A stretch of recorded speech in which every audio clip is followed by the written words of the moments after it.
सभी प्यारे छात्रों का एक बार फिर से स्वागत है और प्रश्नावली 3.1 में आगे बढ़ते हुए आज हम करेंगे प्रश्न क्रमांक 4 का ये चौथा क्वेश्चन। तो बहुत अच्छे से देखना, सब कुछ समझ में आएगा स्टेप बाय स्टेप हर एक चीज, और आप इस सवाल को फिर बिना देखे भी कर पाओगे। देखो, सवाल में हमें दिया गया है कि निम्न रैखिक समीकरणों के युग्मों में से कौन से युग्म संगत या असंगत हैं। यदि संगत हैं तो ग्राफीय विधि से हल ज्ञात कीजिए। मतलब ये है कहने का कि जैसे आपको दो समीकरण दिए गए हैं, पहला समीकरण ये है और दूसरा समीकरण ये है।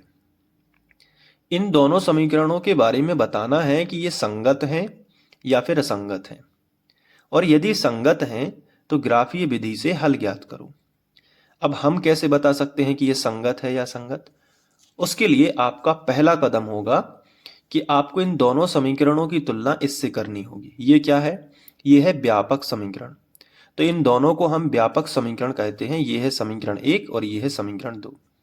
इन दोनों की तुलना व्यापक समीकरण से करेंगे तो उससे क्या फायदा होगा? उससे हमें a1 b1 c1 और a2 b2 c2 के मान मिल जाएंगे। उससे क्या होगा? अगर हम a1 और a2 का अनुपात निकालेंगे और b1 b2 का अनुपात निकालेंगे और c1 c2 का अनुपात निकालेंगे, तो अगर हमारे पास ये कंडीशन आ जाती है कि a1 बटे a2 बराबर नहीं हो b1 बटे b2, तो हम कहेंगे कि वो संगत है। इस तरीके की कंडीशन आ जाए तो भी कहेंगे संगत है, लेकिन ये वाली कंडीशन आ जाए तो कहेंगे असंगत है। आइए समझते हैं तो और अच्छे से समझ में आ जाएगा। सबसे पहले हम लिखेंगे दिए गए समीकरण युग्म। तो जो समीकरण हमें दिए गए हैं वो हम लिख लेते हैं। पहला समीकरण है 2x माइनस 2y माइनस 2 बराबर 0, और दूसरा समीकरण है 4x माइनस 4y माइनस 5 बराबर 0। क्लियर? अब देखो, इनके बराबर में 0 है, इसके भी बराबर में 0 है, और हमारे व्यापक समीकरण के बराबर में भी क्या होता है? 0। मतलब हम इसे समीकरण 1 डायरेक्ट बना सकते हैं और इसे हम समीकरण 2 बना सकते हैं। अगर बराबर में 0 ना होता तो हम व्यवस्थित करते और फिर समीकरण 1 व 2 बनाते। ठीक है, तो फिलहाल तो है, तो हमने समीकरण 1 2 बना दिया। अब लिखेंगे इसकी तुलना किससे करनी है? हमारे व्यापक समीकरण से। तो इसके लिए हम भाषा लिखेंगे कि समीकरण 1 व 2 की तुलना व्यापक समीकरण a1 x धन b1 y धन c1 बराबर 0 तथा a2 x धन b2 y धन c2 बराबर 0 से करने पर, इस तरीके से हमने लिखा। ठीक है, यहां तक बन जाएगा। ये भाषा मैंने आपसे कहा भी था कि ये हर सवाल में हो रही, तो आप इसको याद भी कर सकते हो। अब इसके बाद हमें मिलेगा a1 का मान, फिर मिलेगा b1 का मान, और फिर मिलेगा c1 का मान। इसी तरीके से नीचे मिलेगा a2 का मान, फिर मिलेगा b2 का मान, और फिर मिलेगा c2 का मान। क्लियर? चलो, a1 का मान कितना होगा, b1 का मान कितना होगा, c1, ये समीकरण 1 से पता चलेगा।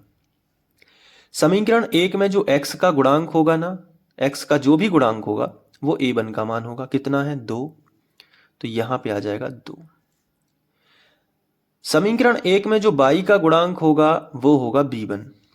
तो x का गुणांक कितना था? 2, तो a1 का मान हो गया 2। तो y का गुणांक कितना है? -2, तो b1 का मान हो जाएगा -2।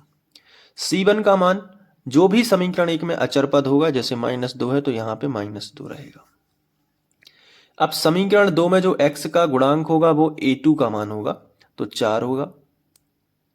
समीकरण 2 में जो y का गुणांक है जो कि -4 है वो b2 का मान होगा, और जो अचर पद है वो -5 होगा। क्लियर है? अब हम a1 बटे a2 निकाल लेंगे, फिर b1 बटे b2 निकालेंगे, और फिर c1 बटे c2। तो चलिए शुरुआत करते हैं सबसे पहले a1 बटे a2 की। तो a1 का मान कितना है? 2, बटे लगा है तो बटे लगा दिया। a2 कितना है? 4। तो 2 एकम 2 और 2 दूनी 4, यानी 1 बटे 2 आ गया।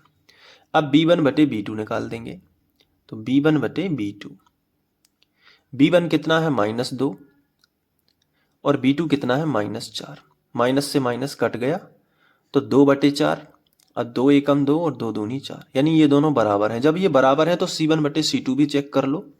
तो C1/C2 निकाला हमने, तो C1 है -2 और C2 है -5, कट जाएंगे माइनस माइनस, तो 2/5। समझ पा रहे हो ना? तो अब देखो, ये दोनों तो बराबर हैं लेकिन ये बराबर नहीं है, तो हम लिखेंगे कि यहां 1/2 बराबर है 1/2 के, लेकिन बराबर नहीं है 2/5 के, क्योंकि ये बराबर नहीं है, ये दोनों तो सेम है। इसलिए हम कह सकते हैं कि जो A1/A2 है वो तो बराबर है B1/B2 के, लेकिन बराबर नहीं है C1/C2 के। ये देखिए, ये हम कह सकते हैं ना।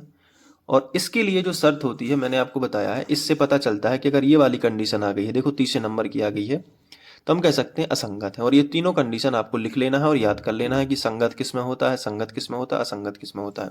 मैंने आपको ग्राफ के माध्यम से बताया भी था, तो याद ना भी करें तो समझ के आधार पे भी आप कर सकते हो। देखो मैं बता दूं कैसे। ये वाली जो कंडीशन है ये वाली है, देखो कि जब A1/A2 बराबर होता है B1/B2 लेकिन बराबर नहीं होता C1/C2, तो देखो असंगत होती है, मतलब समांतर रेखाएं मिलती हैं, कोई हल नहीं होता, असंगत रेखाएं होती हैं। तो हम यहाँ पे लिखेंगे अतः दिए गए समीकरण युग्म असंगत है। अब जब असंगत है तो हम इन्हें ग्राफ से नहीं कर सकते, केवल ग्राफ उन्हीं का खींचना है जो संगत है। ये तो असंगत है तो इनका हम ग्राफ नहीं खींचेंगे और यहीं ये सॉल्व हो जाएगा। उम्मीद है कि आपको अच्छे से समझ में आ गया होगा। अब इसको आप नोट कर लीजिए और निरंतर पढ़ाई करना है। रोज आपको कम से कम 2 से 3 वीडियोस देखते जाना है, तो कम भार भी नहीं पड़ेगा आपके ऊपर और आप देखते जाओगे। सारे वीडियोस की लिंक प्लेलिस्ट में है, तो वो जरूर देखना। यहाँ से नोट कर लो पहले आप, ये देखो यहाँ से आप नोट कर लेना, फिर इसके बाद यहाँ, फिर यहाँ पे, ठीक है। तो अच्छे से इसको कर लेना, 1 से 2 बार आप रिवीजन कर लोगे बहुत अच्छे से। और रिवीजन बहुत इंपॉर्टेंट होता है, तो अभ्यास से ही गणित अच्छी होती है। तो जितनी ज़्यादा प्रैक्टिस करोगे उतना आपके लिए फ़ायदा होगा, क्योंकि प्रैक्टिस से आप परफेक्ट बनोगे गणित में। तो प्रैक्टिस बहुत ज़रूरी होती है, डेली बेसिस पे प्रैक्टिस करो। सभी विषयों को एक समान रूप से पढ़ो, चाहे वो गणित हो, चाहे वो साइंस हो, चाहे वो सोशल साइंस हो, जो भी आपकी सब्जेक्ट है सभी को समान रूप से पढ़ते हुए आगे बढ़ना है। और रही बात प्लेलिस्ट की, तो वो मैं यहाँ पे भी लगा दूंगा एंड स्क्रीन पे, तो यहाँ पे आप देख के स्क्रीन पे क्लिक करके सारे वीडियोस एक एक करके देखोगे तो गणित में मास्टर हो जाओगे, गणित अच्छे से बनने लगेगी। ठीक है, मिलते हैं नेक्स्ट वीडियो लेक्चर में, तब तक अपना ध्यान रखना। Thank you. और एक ज़रूरी बात, ग्राफ कॉपी जरूर ले लेना, उसमें ग्राफ बना बना के जरूर देखना है। तो ग्राफ कॉपी भी महत्वपूर्ण है, तो वो भी आप ले सकते हो। Thank you.